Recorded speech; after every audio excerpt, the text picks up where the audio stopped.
চুনো মাছের এরকম তেল ঝাল রেসিপি তৈরির জন্য আমার ভিডিওটা শেষ পর্যন্ত দেখতে থাকো।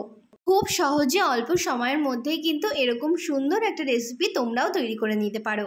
চলো দেরি না করে শুরু করা যাক। প্রথমেই মাছগুলোকে আমি সুন্দর করে কেটে বেছে ধুয়ে নিয়েছি। তারপর মাছগুলোর মধ্যে লবণ হলুদ মাখিয়ে রেখে দেবো কিছুক্ষণের জন্য। একদমই টাটকা মাছ, এই বৃষ্টির দিনে পুকুর থেকে এগুলোকে ধরা হয়েছে।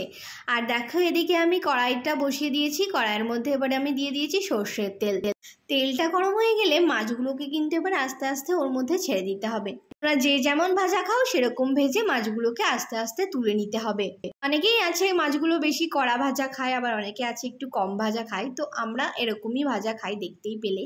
তারপর আমি তেলের মধ্যে দিয়ে দিয়েছি পাঁচফোড়ন আর শুকনো লঙ্কা।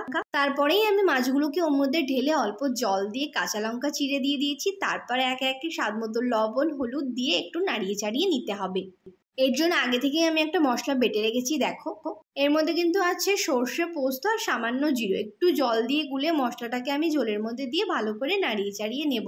এবার কিন্তু এটাকে আমি একটু ফুটতে দেবো। যতক্ষণ না মাছগুলো একটু সেদ্ধ হচ্ছে ততক্ষণ এটা একটু ফুটতে থাকুক।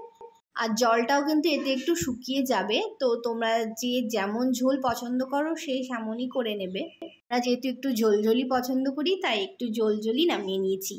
দেখো ঠান্ডা হয়ে যাওয়ার পরে ঠিক এরকম কিন্তু দেখতে হয়েছে জিনিসটা।